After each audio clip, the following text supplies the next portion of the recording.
May the words of my mouth and the meditations of all our hearts be acceptable, source of all being, as we face this hour of worship together. May this place be sanctuary. May this time be a moment of pause, of abiding in presence, which is our true nature. And so I want to take a moment to locate us in time and space, to orient us here and now. It's November 13th, 2016, just a handful of days after a national election that has already had seismic aftershocks. Veterans Day was honored on Friday. Our tower room doors are open today. There are candles burning. There's a guest book to sign, and there's an opportunity to be in that open space. We are a week away from the annual meeting of this congregation, as well as the Thanksgiving holiday when families and friends gather together. And tonight, just for some perspective, did you hear this? That the moon will be bigger and brighter tonight and the closest to Earth than it's been in over 6 decades. So I'm gonna make sure that I take a look up at the sky this evening, a super moon. So here we are as the planet keeps turning, an Earth body in climate crisis, an aching body politic in the suffering of our own bodies. So this morning, we will sing, we will gather, we will remind ourselves of the inner resources we have each and every day to take creative and responsible action in the world. Please join me in the responsive invocation. This is indeed a day which the Lord hath made. Let us rejoice in it and be glad. Let us count it Let us be grateful for the capacity to see, feel, hear, and understand. Let us be grateful for the incredible gift of life. And let us especially be grateful for the ties of love which bind us together. Giving dignity, meaning, worth, and joy to all our lives. Good morning. My name is Connie Winter-Troutwine, and I am the spouse of Jim Winter-Troutwine, my better half. And his name has, I think, probably become pretty much a household name in this church with his involvement with the governing board, the properties committee, the oversight committee, and co-president of the kayak club. He's a little busy lots of times. So our son Kelsey and our daughter Erin both benefited greatly from character school. They were nurtured in kindness, empathy, tolerance, honesty, and courage. Erin met the love of her life here, Zach Kapolka, while joining Wendy and me on one of our Fountain Street Church adult choir retreats. Erin and Zach had known each other since kindergarten in character school, but discovered one another in middle school. They married here in 2007, and now their daughters attend character school. I've been an active member here at Fountain Street Church since 1988. The first thing that I did was join the adult choir, which has always filled my passion for singing with supportive, loving, and gentle people. About 17 years ago, I discovered the Grand Rapids Women's Chorus. I am blessed to be in 2 remarkable choirs that give our community hope, justice, unconditional love, and courage. You might have noticed that I've used the word courage twice now. It seems that most of us have been shaken to the core this past week All I can think of is that we have been given the chance, the opportunity to discover or rediscover and use our courage. We need to look after ourselves, our communities, and our world with an ever so strong vigilance. I'm thinking back to several years ago, having just heard a sermon by one of the ministers, Matthew Cockram. The entire service spoke to me, but what really affected me was Matthew's connection with the heart, la cour in French, and its innate meaning, with courage. After the service, I sat in the sanctuary for a long time and composed a poem. I heartily welcome you to Fountain Street Church, and I encourage you to find your path and your courage within these walls. I also sincerely recommend that you consider joining the Grand Rapids Women's Chorus and the Fountain Street Church Adult Choir. I am ending with the poem that I did write quite a few years ago called La Cour. What is my journey? Where am I going? Where do I go? Life holds such magnificence, wonder, hope, love, wisdom. And standing right beside it are ugliness, horror, despair, hate, stupidity, and pain. Where am I going? Where do I go? Courage, la cour, the heart. The heart to believe in myself. The heart to be authentic. The heart to breathe, even when I am gasping for air. The heart to speak, even when my voice is weak and my mind afraid. The heart to dream, to have hope for the unseen. Where am I going? Where do I go? What do I bring to my life? Each time I inhale, what do I bring in? Hope, love, honesty, joy, awareness, wisdom, respect, courage. And when I exhale, what do I give to others? Life, openness, peace, laughter, security, voice. Where am I going? Through my life and others' lives. Where do I go? Into the past, anchored in the present, with my feet on the shore, anticipating the sure step into the water, the air, the fire, tasting the elements of life, the expected and the unexpected. How do I get there? Avec la cour, with the heart, with courage, with determination. What is there? My spirit, my life, my voice. Blessed be.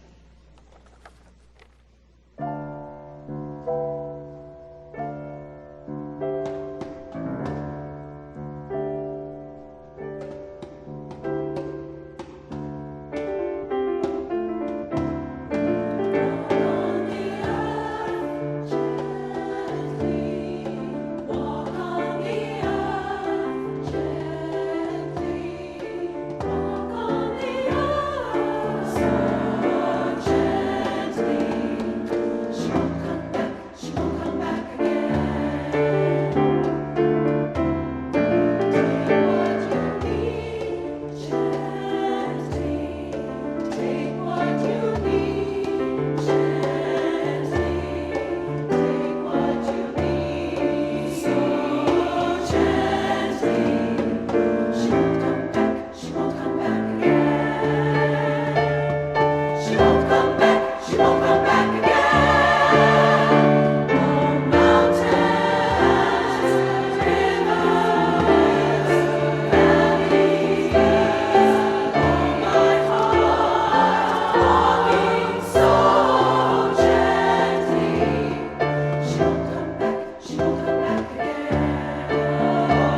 What a blessing it is to have the Grand Rapids Women's Chorus with us here this morning for such a time as this, and also to welcome our guest speaker today, Mr. David Bulkowski. We are so glad that they are with us and that we're sharing many voices this morning. Later on in the service, when Dave speaks, he will be sharing what is sometimes called in churches ancient testimony. He'll be reading from the Gospel of Mark, a story that will connect with his sharing. And for our reading time right now, I've chosen some contemporary testimony to pair with that ancient testimony, the voices of those among us still on this earth or recently passed. And so my first reading are the words of Leonard Cohen, a great singer-songwriter who died this past week. It is from his collection called The Book of Mercy.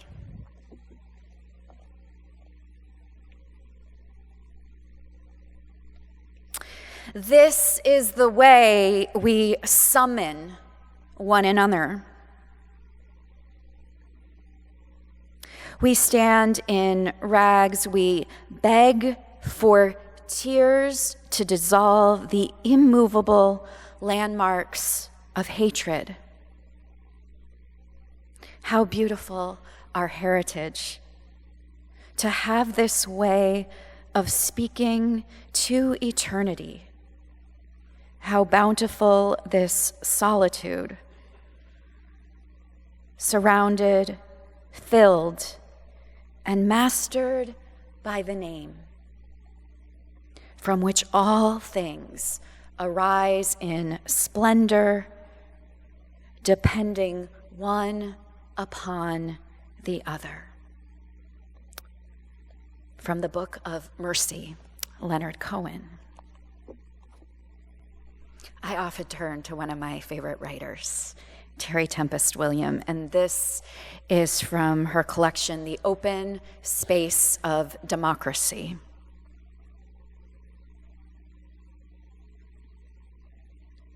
To commence is to begin, to comment, to discuss, to commend, to praise and trust.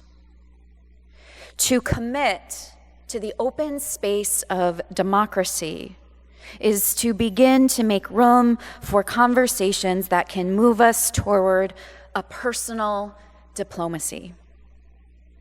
By personal diplomacy, she writes, I mean a flesh and blood encounter with public process that is not an abstraction, but grounded in real time and space with people we have to face in our own hometowns. It's not altogether pleasant, and there is no guarantee as to the outcome. Boos and cheers come in equal measure. Terry Tempest Williams, The Open Space of Democracy.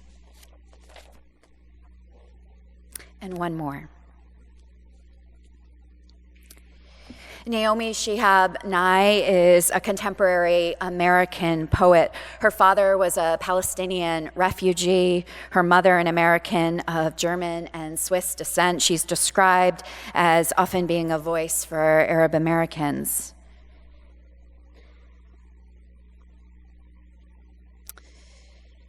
And she offers us this sentence. I support all people on earth who have bodies like and unlike my body. I support all people on earth who have bodies like and unlike my body.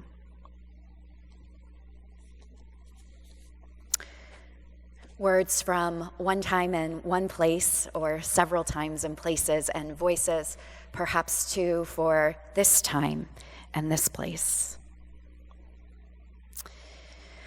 So as we ready ourselves for a time of offering to share our gifts with community, I have some words to share from our senior minister, Fred Wooden, who is not here with us today, but very much engaged in comment and conversation. I had text messages and emails from him first thing this morning, including this that he asked me to share with us today.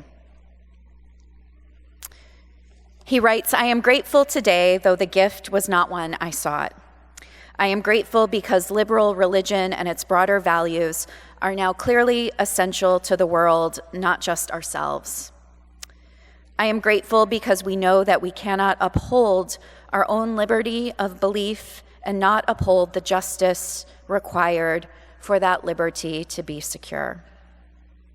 He continues, "I am grateful because our mission and vision has a new urgency that bids us each to ask, what must I do? I am grateful because we have a duty now, not just a choice, but a duty, to free minds and grow souls and change the world.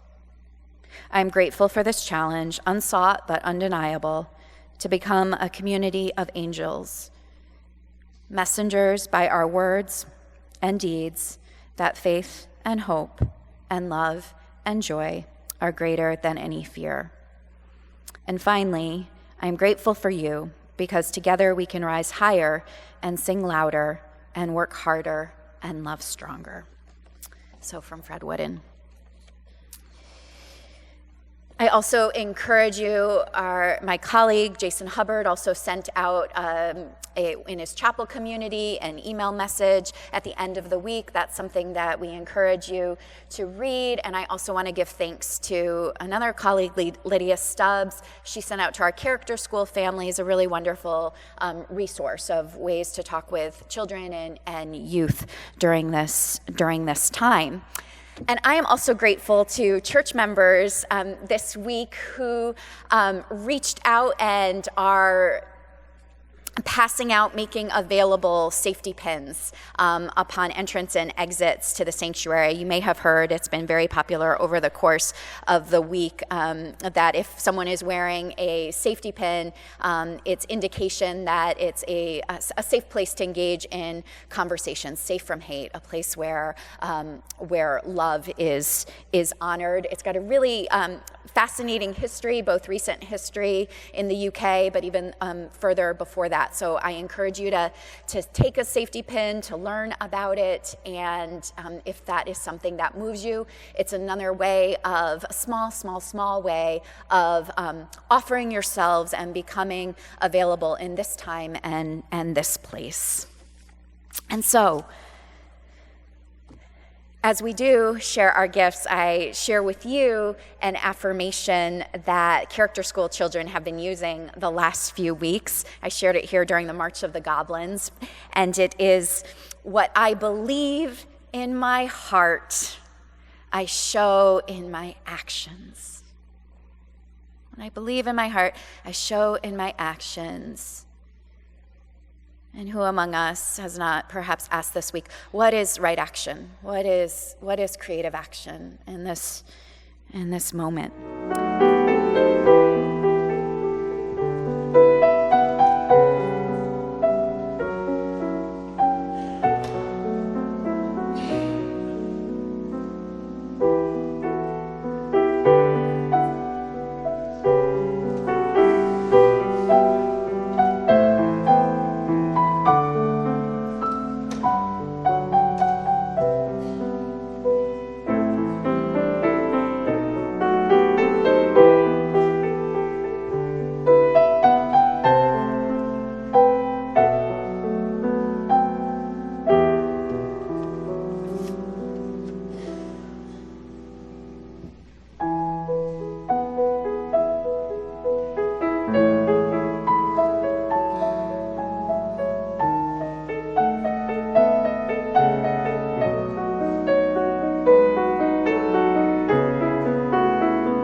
As we enter into a time of mindfulness, of prayer, of meditation, and the space between words, the silence, I begin by offering up the names of the deceased who have been part of this community in the past week.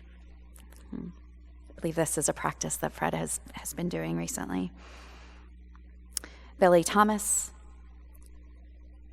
Robert Pitcher, Grant Burkholder, Sue Jared, Paul Bowers, and this week, at this turning of the year, we lost Jim Dodge this week, and his life was celebrated here in this space yesterday.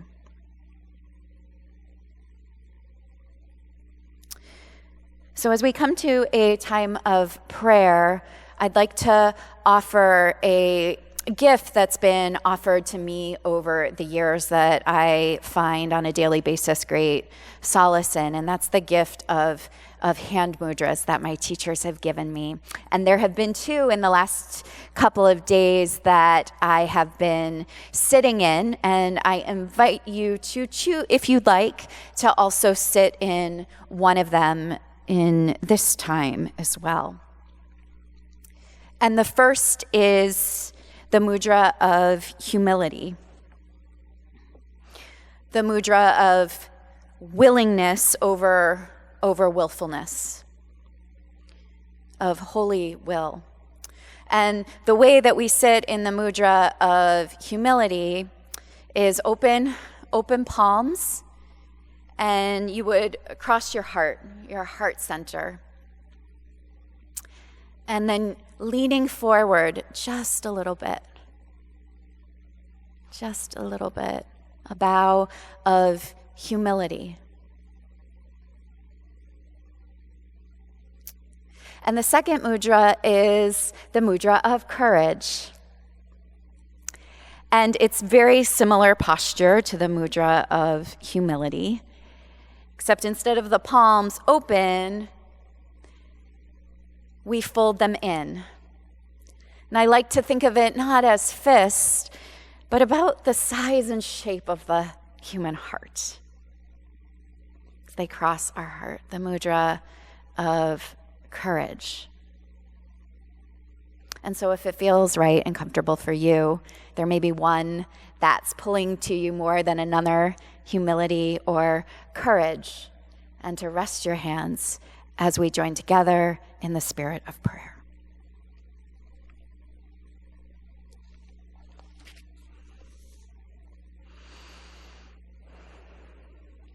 Source of all that is, we call you by many names across these pews in this land, and we are called to love.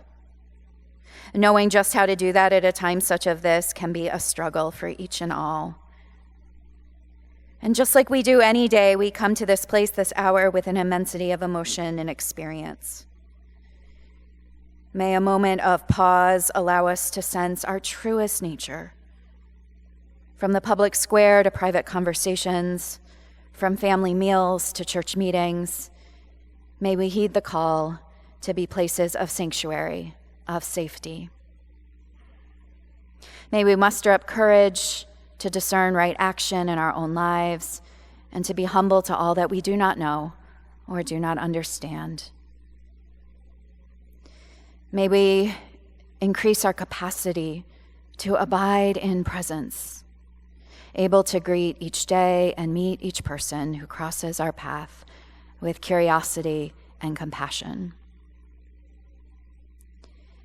May we remember that pain and suffering comes from separation, and healing from a sense of wholeness. May we remember how we are connected. May we lean into love, rise to right action, heal with hope, teach with tolerance, standing on the side of love and being upstandards of justice and love. May it be so, it is so, blessed be, and amen.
of the cage where you live. Maybe one of these days we can let the light in and show me how big your brain is. Say what you wanna say and let the words fall out. Honestly, I wanna see you be brave with what you wanna say and let the words fall out. Honestly, I wanna see you be brave. And since your history of silence Won't do you any good, did you think it would? let your words be anything but empty. Why don't you tell them the truth? Say what you wanna say and let the words fall out. Honestly, I wanna see you be brave with what you wanna say and let the words fall out. Honestly, I wanna see you be brave. I just wanna see you. I just wanna see you. Just wanna see you.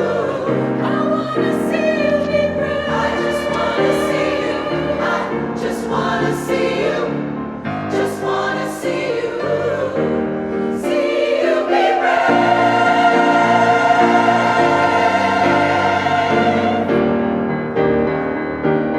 I wanna see you be brave.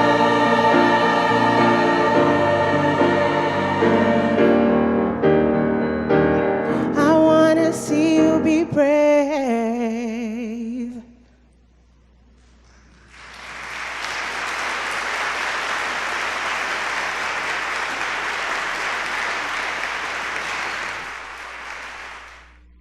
Good morning. And thank you for having me. As was announced, my name is David Bulkowski, and I work at a place called Disability Advocates and also have the honor of serving as a Kent County Commissioner. It's good to be here with you at Fountain Street Church. We've worked together in the past. Most recently, you hosted our Disability Oasis during Art Prize, which was a place for people to come borrow wheelchairs, find a quiet place in the hubbub, which is Art Prize. And also, going back to, I believe, 1998, you were one of the inaugural faith communities that were part of Faith in Motion, which has had a huge impact on growing public transportation in our community, not as a matter of pity for those without cars, but as a matter of justice to include all in our community. So for that, I thank you, and again, thank you for having me today. And the topic is, what is disability? Back in September, I was part of a panel at Civic Theater that was to answer that question, what is disability? And 2 months later, my response then is the same it is now. I have no idea. In the Catholic tradition where I hang out most times, we usually have the offertory after the sermon, so that way you can vote on how well the sermon is. So if you came here today looking for an answer of what is a disability, I don't know if you do refunds or not, but see somebody in the office. I'm just here as a visitor. But anyways, I don't know what a disability is. However, I know, and unfortunately too many of my family and friends experience every day, the thousands of years old stereotypes, myths, and misconceptions about what is a disability. Things that we've used to exclude each other, to judge each other, to do terrible things for each other and to each other. So what is a disability? Let me turn to some ancient words. I love that metaphor. And it's a story from the Gospel of Mark. There's a tradition when reading scripture or other stories is to try to resonate with one of the characters. And if we had more time, I would read this 3 or 4 times, and again, which character do you resonate with? Which character speaks to you? So this is entitled The Cure of the Paralytic. When Jesus returned to Capernaum sometime later, word went round that he was in the house. And so many people collected that there was no room left, even in front of the door. He was preaching the word to them when some people came bringing him a paralytic carried by 4 men.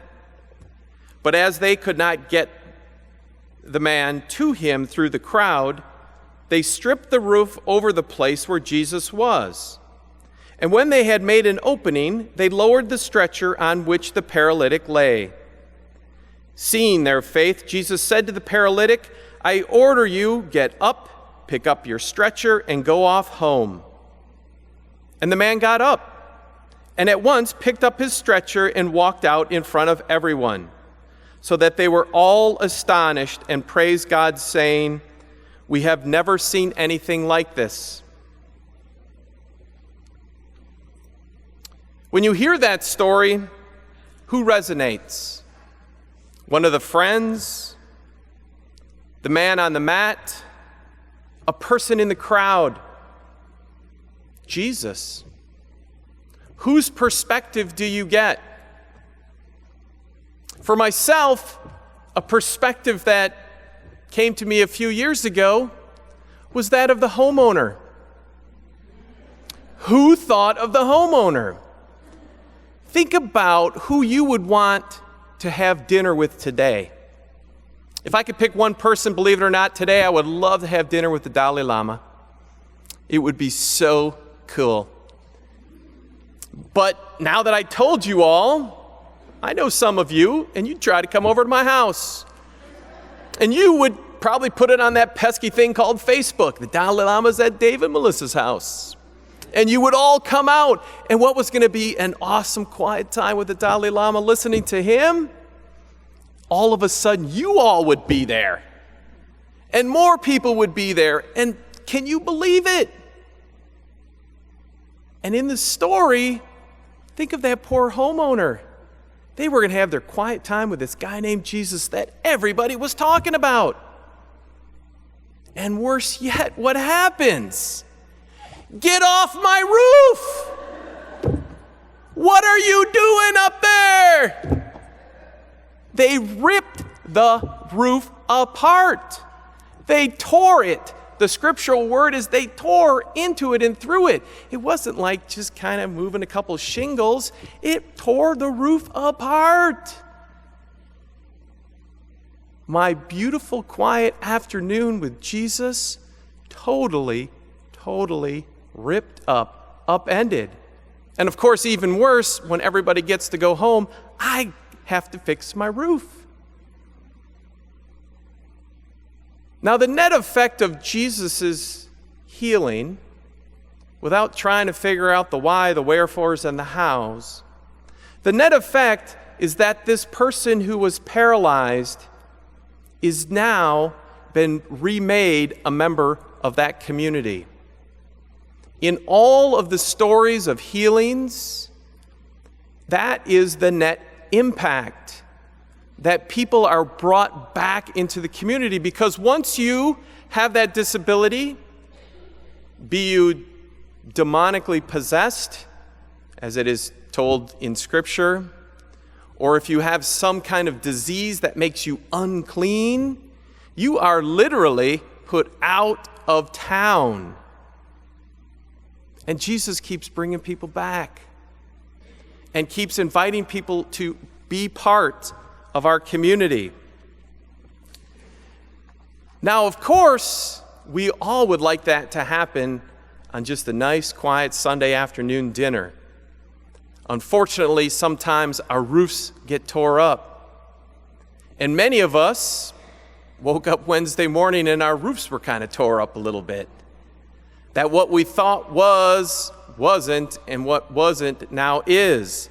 And how do we move forward as a community?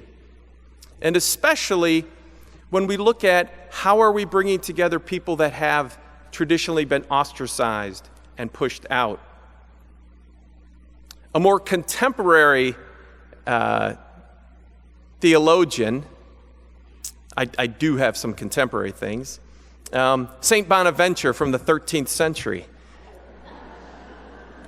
And from St. Bonaventure's perspective, he used the Franciscan metaphor of the great chain of being, that we truly are in this together. All of us, that beautiful song about the earth. And to walk gently, because we are all connected. What comes of the earth is us. What we give back to the earth will come back. It is us. And how do we look and honor each other as opposed to try to push each other to the edge for whatever label we conveniently grab?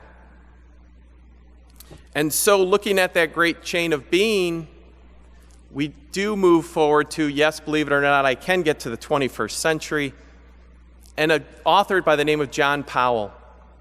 And John Powell focuses on othering and belonging, where the reality is, at least how I label it, there was a campaign in the very recent past that was rooted in othering, pushing people out, making them not feel part, not welcome to be part of this thing called community.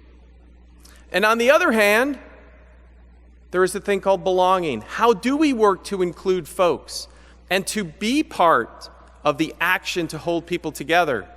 In his recent article, he does refer to the Americans with Disabilities Act as a great example of how we as a community have sought to bring people together and to practice belonging. And he points that just simply saying we should not discriminate against people with disabilities, we have to also take those further actions, which are the ADA is filled with them. How do we require businesses to build ramps and make accessible restrooms, and to have employers not discriminate against people based on their disabilities, and to work to create affirmative processes so people can ask for and get accommodations so they can remain active and committed and productive employees. So being a people of action, that's what we are called to do, focused on that belonging. A couple of actions that I leave us with today and to take out with us. The first is, we at Disability Advocates, we started a small project called Dis Is. It simply stands for Disability Is Blank. And we invite you and everyone in our community to participate in that. Come to our Facebook page, our website, and what have you. Putting out there some attempts to tear through the ceilings of our stereotypes and our myths, our misperceptions and misconceptions about disability. What is the reality that is experienced? That person who is the person with a disability that we label. So as part of that conversation, do it online. We'll have different events. You can keep coming out to those as well. Secondly, I want to give a wider voice to belonging. How do we continue to dream about justice, speak about justice, and act with justice? Again, with that, the mid-time theologian Bonaventure, he prayed, "Therefore open your eyes, alert the ears of your spirit, and open your lips and apply your heart, so that in all creatures, all beings, you may see, hear, praise, love, and worship, glorify, and honor your God, lest the whole world rise against you." So together we will continue to work for justice. We will continue to build a community where belonging is that action that shows what's in our heart, and where belonging is what the world sees and honors and celebrates in our community. Thank you.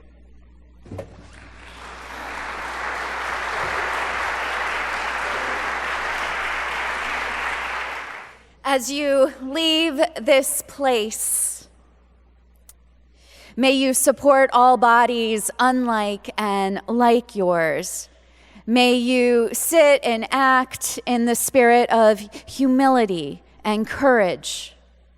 May your longing to be your truest self allow you to know that you do belong, that you are a part of the great chain of being. Remember how you are connected and not separate. Lean into love, rise into right action, heal with hope, and stand on the side of love. Our worship has ended, but our service begins again. Go in peace.